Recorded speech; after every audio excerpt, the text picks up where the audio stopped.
Agora a gente vai abrir o programa, né, com a nossa primeira entrevista falando sobre o futuro da publicidade.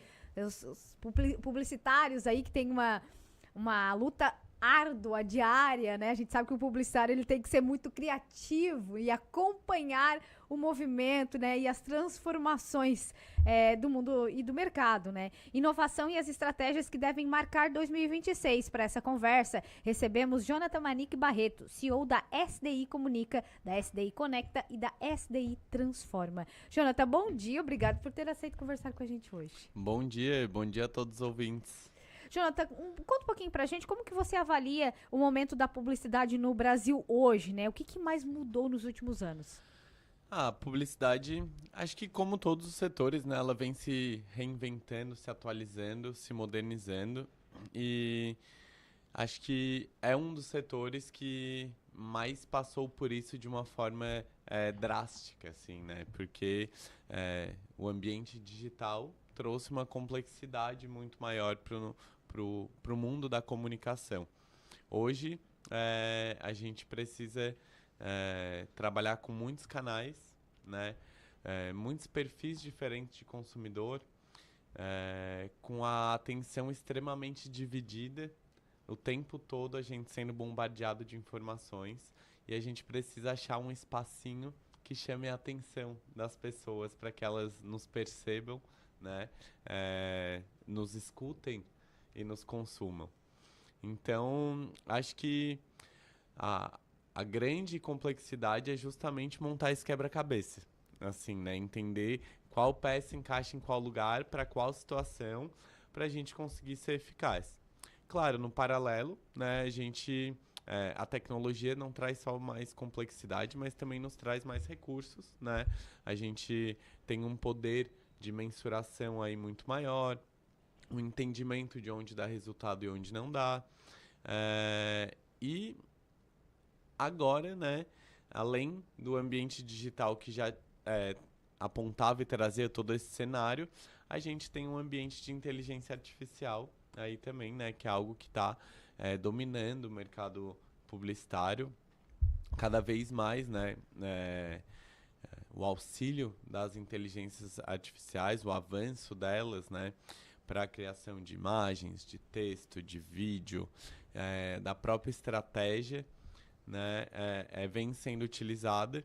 É claro que como para tudo, né, ainda hoje gerado por inteligência artificial precisa de uma pecinha atrás que filtre, né, e principalmente acho que faça as perguntas certas e coloque as informações certas para que ela possa nos trazer resultados qualificados. A própria inteligência artificial, ela é alimentada por humanos, né? Exato, As pessoas acham que é a máquina ali que tá ali se alimenta sozinha. Não, Sim. a IA, gente, a inteligência artificial, lá o chat GPT, que você pesquisa, claro, tem vários outros, né, Jonathan? Sim. Mas o chat GPT é que a gente mais conhece. Ele é alimentado por ideias de humanos, né? Sim. E não só isso, mas assim, a gente vê, inclusive, claro, uma das tendências é esse movimento, né, de automação, de uso de inteligência artificial, de gestão de dados integrados com as outras áreas do negócio, né, vendas. Eh, Isso já é uma realidade e é uma tendência, uma inovação que segue. Mas no paralelo a isso, né, existe um contraponto também que é as experiências e relações humanas, né?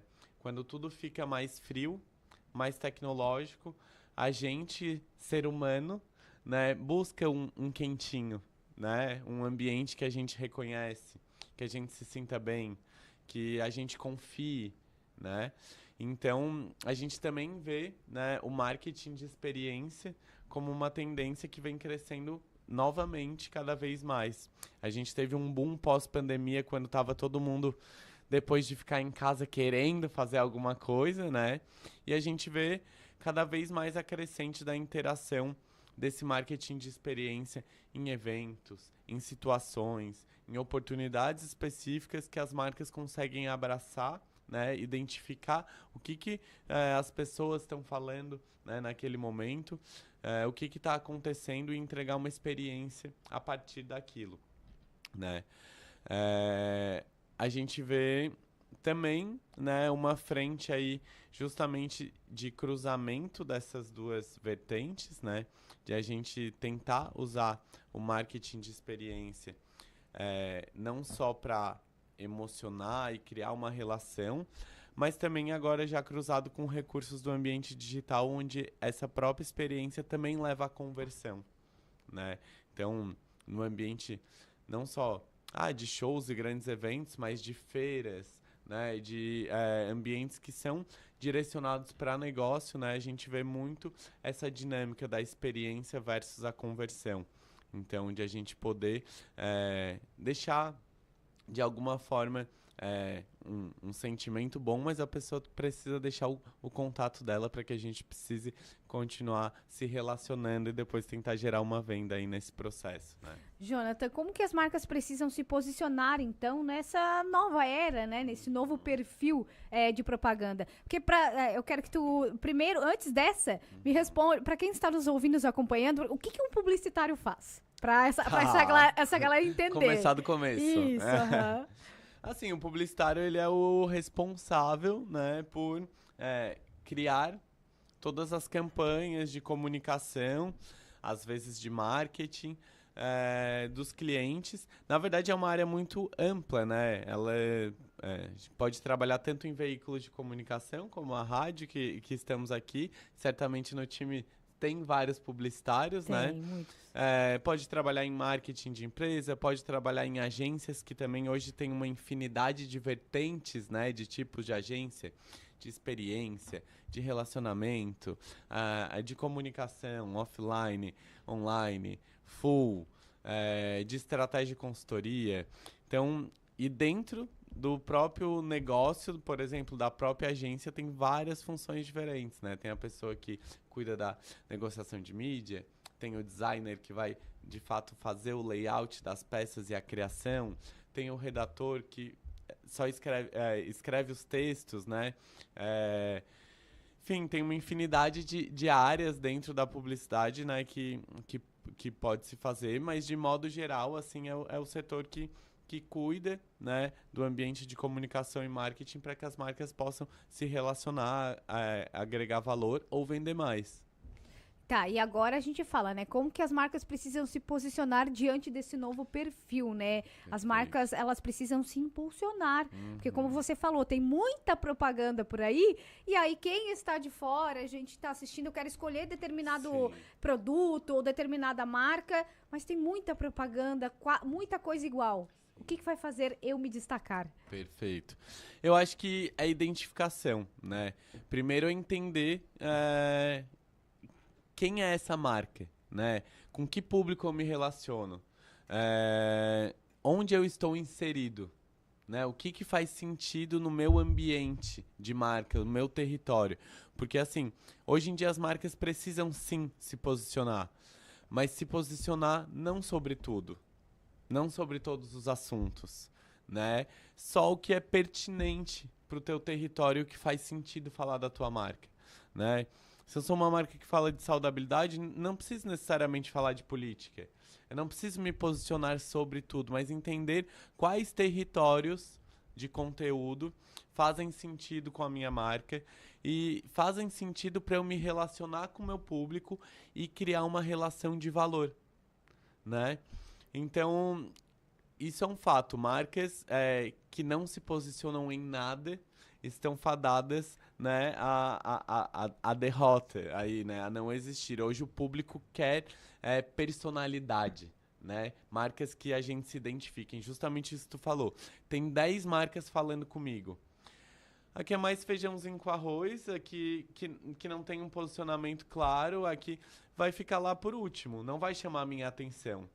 Mas também não é o chamar a atenção necessariamente gritando ou falando besteira, né? Então é justamente entender o nosso público, o nosso mercado, com quem que a gente quer se relacionar e que territórios de marca, né, fazem sentido para essas pessoas, para que a gente possa se relacionar de uma forma saudável e produtiva. Jonathan, quando a gente fala em propaganda, a gente já pensa logo também nas redes sociais, né? A gente esquece, a gente sabe que tem aí outdoors espalhados pelas ruas, tem vários outros tipos de propaganda. Mas para esses vídeos curtos nas redes sociais, eles ainda vão dominar ou a gente vai ver outros formatos ganhando força aí dentro das propagandas? O que a gente vê hoje, né, é uma diversificação de formatos. Então, assim, os vídeos curtos, eles ainda fazem muito sentido, né? Para determinados aspectos, eles funcionam muito bem. A gente é bombardeado de informação e às vezes a gente não tem paciência, né? Para ver coisas muito longas. Então, ele ainda funciona. Porém, existe uma dinâmica onde a gente tem diferentes tipos de perfis de pessoas, né? E principalmente diferentes momentos de consumo. Então, muito possivelmente a mesma pessoa que consome os vídeos pequenos de 10 segundos também vai consumir um podcast de 1h30, né? Ou um conteúdo mais denso de uma marca ali no YouTube, se fizer sentido para ele. Só que o momento de consumo vai ser diferente e o objetivo de cada um desses conteúdos vai ser diferente. A gente vê o marketing caminhando muito por uma estratégia de nicho. Né? Cada vez mais é conversar com pequenos grupos, mas pequenos grupos que são relevantes, que vão se conectar e comprar a tua marca, que vão consumir, que vão se tornar às vezes aquele lover da marca, porque o discurso de vocês está alinhado, faz sentido, se conecta, né? Então, claro, vai ter movimentos, né, ainda de massa, principalmente em alguns segmentos, isso nunca vai deixar de existir. Mas, né, existe muito forte esse caminho para o marketing de nicho, né, justamente de entender aquele... existe uma regra de Pareto, que é o 80-20 ali, né? Mas entender quem é esse 20% das pessoas que são o teu público mais fiel, que compram, que vão fazer a recompra, que daqui a pouco vão te indicar para outras pessoas e como tu se relaciona de uma forma mais densa com esse público, né? Sem deixar de se relacionar com o outro, né? Então, por isso, essa complexidade de canais, de formatos que a gente começou o papo, né? Através desse assunto.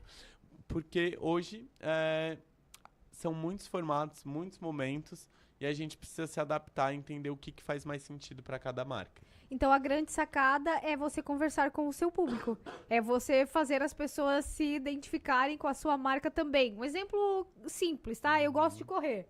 Eu sou corredora. Então, naturalmente, o meu Instagram vai estar bombardeado de tênis para corrida, de roupas para corrida, de óculos que usa para corrida, de acessórios para corrida, de suplementos que ajudam o dia a dia. É mais ou menos isso. É mais ou menos isso, mas... eu vou trazer ainda mais uma camada, né, para essa discussão, é que geralmente a gente é múltiplos, né? A gente hoje assume diferentes personalidades. Tu é da corrida, mas tu vai ser a irmã, mas tu vai ser em algum momento a radialista, mas em um momento tu também vai gostar muito de comida de um tipo específico, né? Então, como que a gente se relaciona? E dentro de todas as possibilidades, como tu falou de corrida, né? É o tênis, é o óculos, é a roupa, é o grupo de corrida, enfim, todas essas frentes, quem que vai chamar a tua atenção, né? Então, eu acho que o anúncio, ali ele vai vender se tu tiver predisposto a isso, né? Então, assim, se aparecer um anúncio de óculos, tu gostar do óculos, se tu tiver dinheiro, disponibilidade de tempo, estiver precisando daquele produto, e estiver num momento adequado para que tu possa fazer essa compra, o anúncio ele vai funcionar, possivelmente. Mas como que essa marca chega no anúncio que funciona, né? Como que tu conheceu ela? Como que tu criou, de alguma forma, uma expectativa, um relacionamento, ou se interessou por esse produto? Essa conversa precisa começar muito antes do momento de compra, né? O momento de compra, provavelmente, tu já se informou, tu já estudou, tu viu opções. Nem sempre, né, a gente segue essa linearidade no processo. Mas muitas vezes a gente segue sem mesmo perceber. Jonathan, outra coisa que eu, enquanto consumidora, eu presto muita atenção antes de comprar alguma coisa, principalmente na internet, que hoje o consumo pela internet é muito grande, é a credibilidade daquela marca. Por conta dos excessivos golpes que a população vem caindo. Eu vou diretamente saber daquela marca, ver os comentários, ver se é outra coisa que vocês têm que se preocupar com isso também. É a reputação, né? Assim como as pessoas, assim como a gente, né? As marcas têm reputação. E isso agora fica registrado, né? No Google, no Reclame Aqui, em outros sites especializados específicos para isso. Então é muito importante cuidar dessa reputação, porque não basta só chegar na pessoa, se conectar, mas às vezes um erro, né, acaba trazendo muitos problemas e acaba superando todo o esforço de comunicação e de marca que a gente tinha feito para construir uma imagem positiva, né? E aí o pessoal do marketing, da publicidade, trabalha com gestão de crise também, quando acontece alguma coisa. E trabalha muito com a gestão de crise, né? Muita gestão. Acho que o ambiente digital hoje, ele nos traz isso, né? Não tem mais hora. Antigamente a crise às vezes tinha hora, que era um horário específico, que saía uma notícia que acontecia, ou quando o jornal chegava em casa no outro dia de manhã, né? Então não era instantâneo. Hoje tudo é instantâneo, né? Inclusive a crise e inclusive o trabalho da gestão da crise para contornar quando acontece. Jonathan, olha, eu acho que a gente teria papo aí até meio-dia, porque a publicidade, propaganda e jornalismo, elas se conversam muito, Sim. gente. Tanto que o meu curso de jornalismo da Unesc, a gente iniciou ali fazendo junto com publicidade e propaganda também, porque são áreas de comunicação. Quero te agradecer a participação e quero te receber mais vezes por aqui. Eu que agradeço, estou à disposição. Obrigado a todos os ouvintes, foi um prazer estar aqui. Tenha um ótimo dia, Jonathan.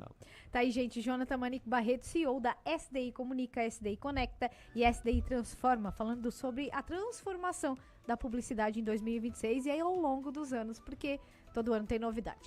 10 horas e 29 minutos, nós vamos para um rápido intervalo, não saia daí, eu volto já já.